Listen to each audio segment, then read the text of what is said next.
All right, and welcome back, everyone. It's Daniel again, coming at you,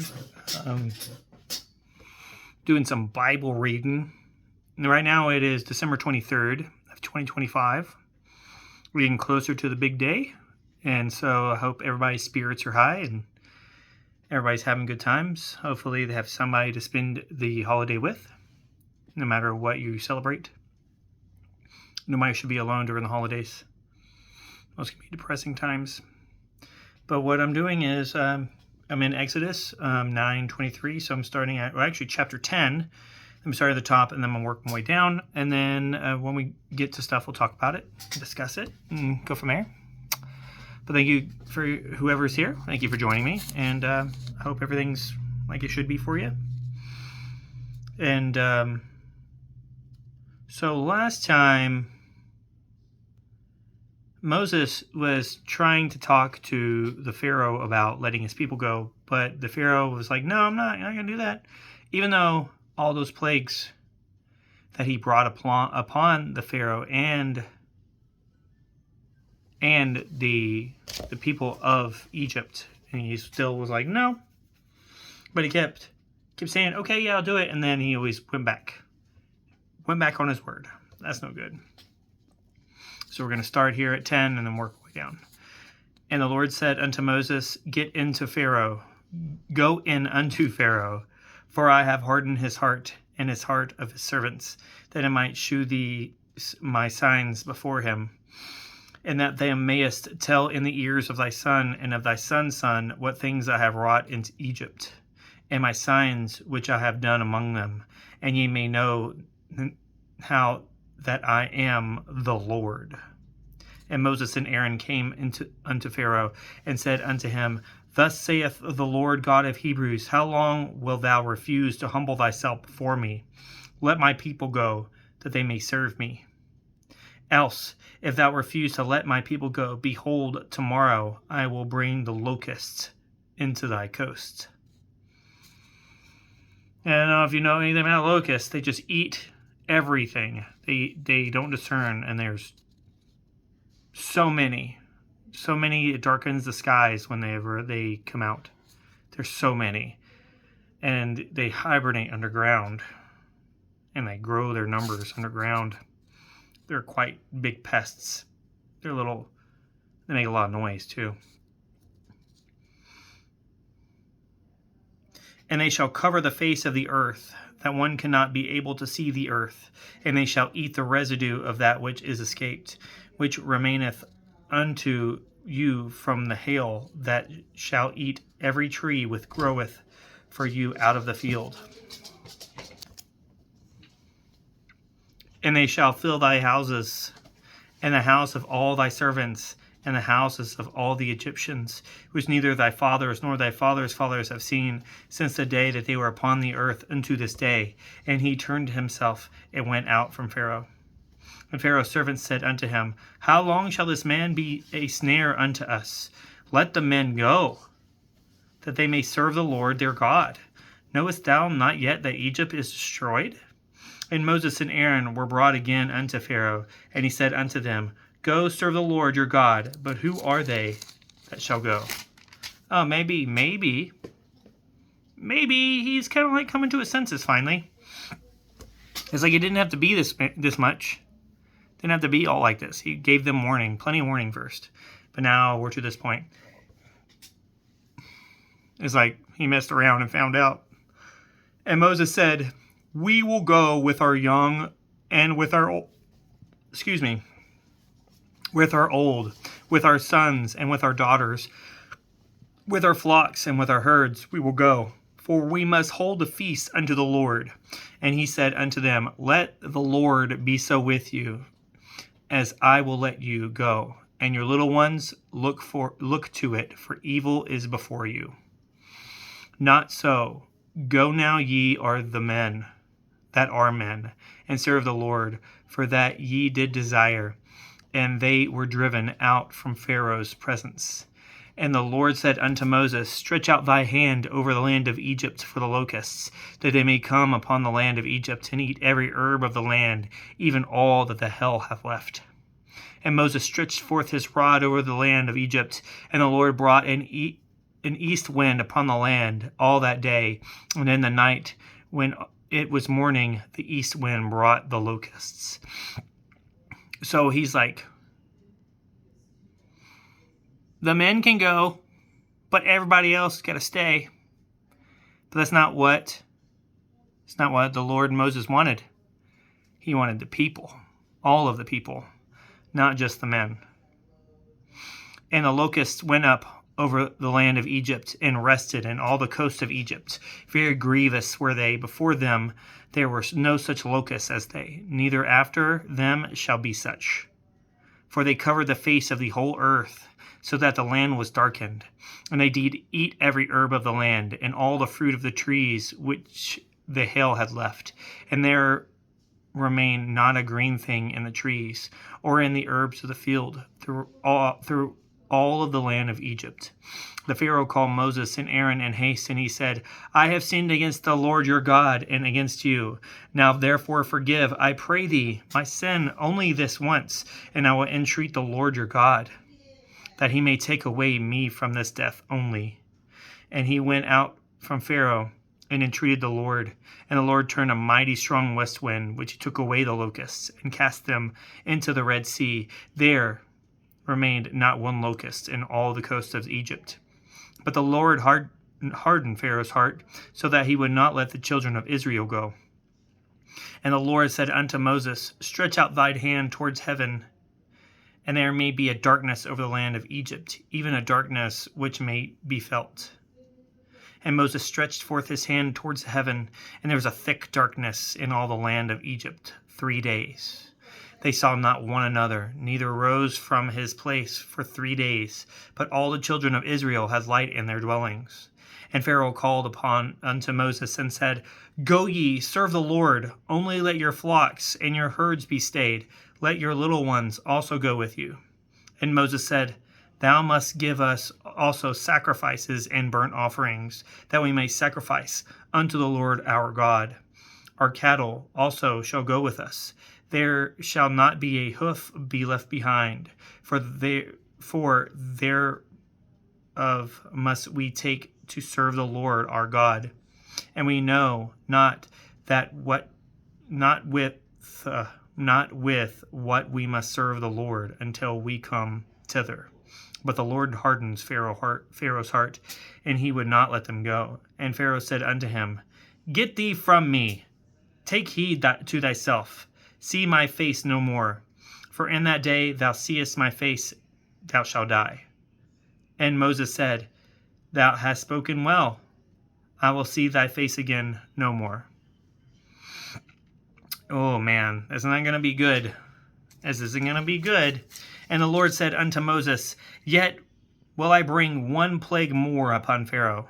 See, I think he's like playing with him. He's like, I'm going to harden his heart so he doesn't let your people go. So it's like, let my people go. He's like, no, I don't want to do that, because his heart is hardened. His heart is hardened.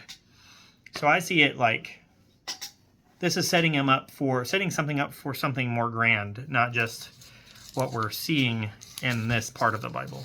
And the Lord said unto Moses, Yet will I bring one plague more unto Pharaoh and upon Egypt. Afterwards he will let you go hence. When he shall let you go, he shall surely thrust you out hence altogether. So he's just building up, some one big build up of all the plagues. All the plagues were like, this is the big one. This is the big one, okay? And so what we're gonna do is I'm gonna keep hardening his heart until he tells you for sure. But now with this one, he's gonna kick you out. He's gonna kick you out. That's what it is. That's what he's kind of banking on. That's what I'm seeing anyway. Speak now in the ears of the people, and let every man borrow of his neighbor, and every woman of her neighbor, jewels of silver and jewels of gold. Let me make sure I got this right. Make sure this is the right one. Yep. And the Lord gave the people favor in the sight of the Egyptians. Moreover, the man Moses was very great in the land of Egypt, in the sight of Pharaoh's servants, and in the sight of the people. And Moses said, Thus saith the Lord, About midnight will I go out to the midst of Egypt, and all the firstborn in the land of Egypt shall die. from the firstborn of Pharaoh that sitteth upon the throne, even unto the firstborn of the maidservant that is behind the mill, and all the firstborn of the beasts.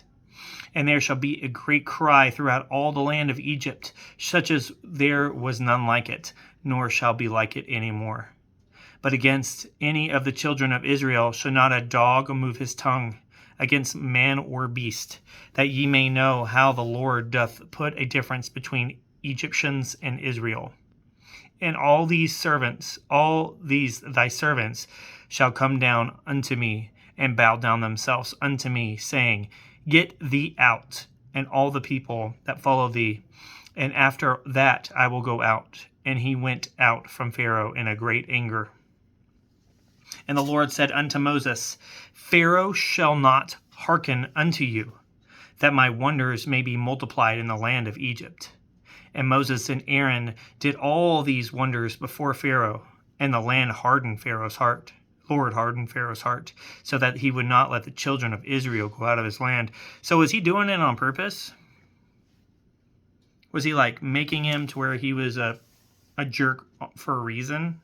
Because that's what I'm reading here. He hardened his heart, and the Lord hardened Pharaoh's heart so that he would not let the children of Israel go out of his land. It seems like he did it on purpose. But why? Does he only want people that believe in him to exist in the world? Is that what it is? And the Lord spake unto Moses and Aaron in the land of Egypt, saying, This month shall be unto you the beginning of months. It shall be the first month of the year to you. Speak ye unto all the congregation of Israel, saying, In the 10th day of this month they shall take to them every man a lamb, according to the house of their fathers, a lamb for a house.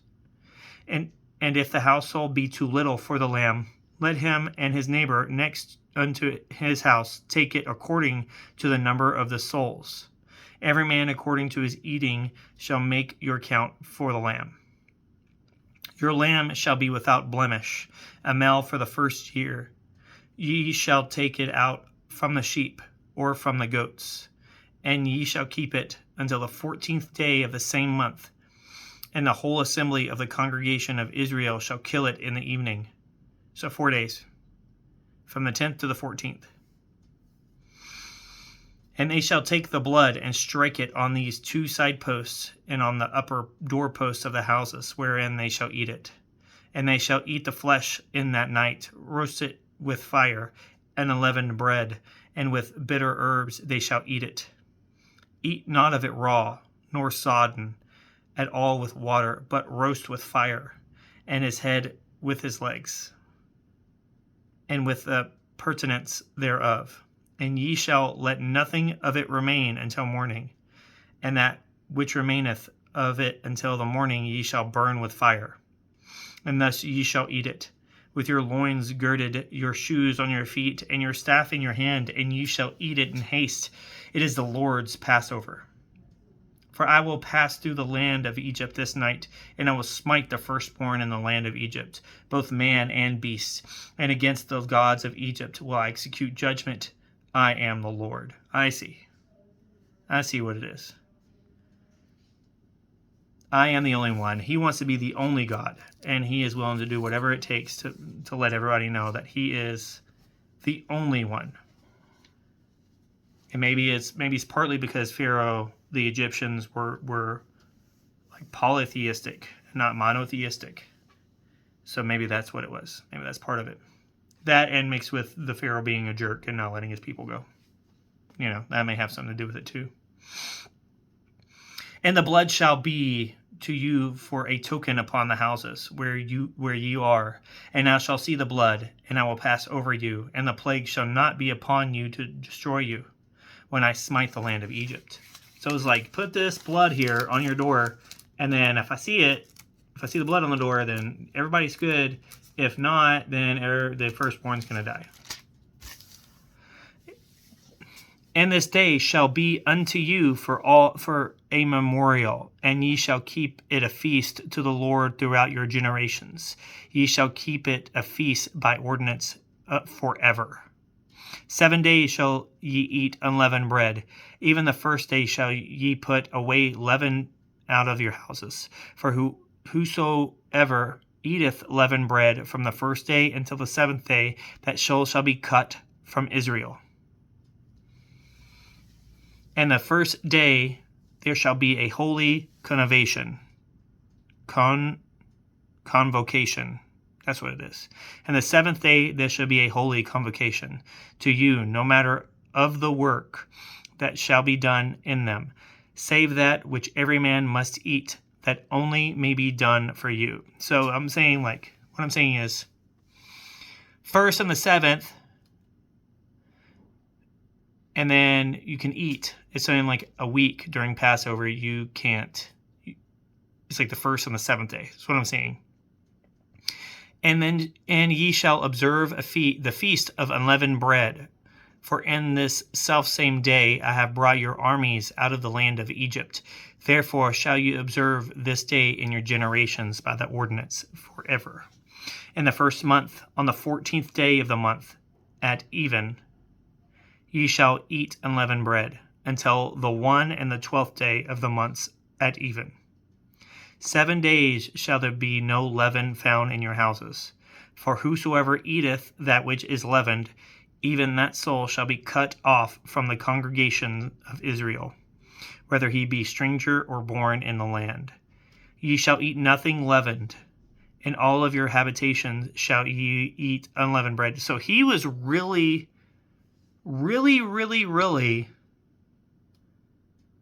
concerned about leavening agents in the bread. Like unleavened bread, so we can't have nothing leavening in there. So I wonder what they used back in those days to leaven things. I don't know. Something to look up, maybe. Then Moses called for all the elders of Israel and said unto them, Draw out and take you a lamb according to your families, and kill the Passover. And ye shall take a bunch of hyssop, and dip it into the blood that is in the basin, and strike the lintel and the 2 side posts with blood that is in the basin. And none of you shall go out of the door of this house until the morning. For the Lord will pass through to smite the Egyptians. And when he seeth the Lord upon the lintel? Yeah. And the 2 side posts, the Lord will pass over the door and will not suffer the destroyer to come into the houses to smite you. And ye shall observe this thing for an ordinance to thee and thy sons forever. And it shall come to pass that when ye come to the land which the Lord will give you, according as he hath promised, that ye shall keep this service. So it's like, I won't mess with you, but you're going to do this forever. Now God seems a little angry. He seems a little angry because up until now, everything that God said has been done without question. And now the Pharaoh is like, no, I don't believe you. And he's like, I'm going to show you. It's like, keep messing around. And boy, did he show him. It shall come to pass that ye come to the land which the Lord... Okay, there we go. And it shall come to pass when your children shall say unto you, What mean ye by this service? That ye shall say, It is a sacrifice of the Lord's Passover, who passed over the houses of the children of Israel in Egypt, when he smote the Egyptians and delivered our houses. And the people bowed the head and worshipped. And the children of Israel went away, as they did, and the Lord had commanded Moses and Aaron, so did they. And it came to pass that at midnight the Lord smote all the firstborn in the land of Egypt, from the firstborn of the Pharaoh that sat on the throne, unto the firstborn of the captive that was in the dungeon, and all the firstborn of cattle. And Pharaoh rose up in the night, he and all his servants, and all the Egyptians, and was a great cry in Egypt, for there was not a house where there was not one dead. And he called for Moses and Aaron by night, and said, Rise up, and get you forth from among my people, both ye and the children of Israel, and go, serve the Lord, as ye have said. Also take your flocks and your herds, as ye have said, and be gone, and bless me also. And the Egyptians were urgent upon the people that they might send them out of the land in haste, for they said, "We be all dead men." And the people took their dough before it was leavened, their kneading troughs behind, being bound up in their clothes upon their shoulders. And the children of Israel did according to the word of Moses, and they borrowed the Egyptians jewels of silver and jewels of gold and raiment. And the Lord gave the people favor in the sight of the Egyptians, so they lent unto them such things as they required, and they spoiled the Egyptians. And the children of Israel journeyed from Ramses to Succoth, about 600,000 on foot that were men beside children. And mixed multitude went up also with them, and flocks and herds, and very much cattle. And they baked unleavened cakes of the dough which they had brought forth out of Egypt, for it was not leavened, because they were thrust out of Egypt, and could not tarry, neither had they prepared for themselves any victual. Now the sojourning of the children of Israel who dwelt in Egypt was 430 years. It's a long time. 430 years of traveling. 430 years. That is incredible. That's incredible dedication. But I guess if you see stuff, if you see things like this that happen in this book, then, everybody's talking about proof. Well, if you see this, I would say that's proof that this deity exists, and he's telling you to do things, and the people are like, come on, man. And what happens? He's like, no. But 430 years. Maybe he did it because he was a little upset. I don't know. But we're going to find out more tomorrow. Thanks, guys, for joining me. Have a good day. And if you don't watch again, have a good holiday. And I'll see you all next time.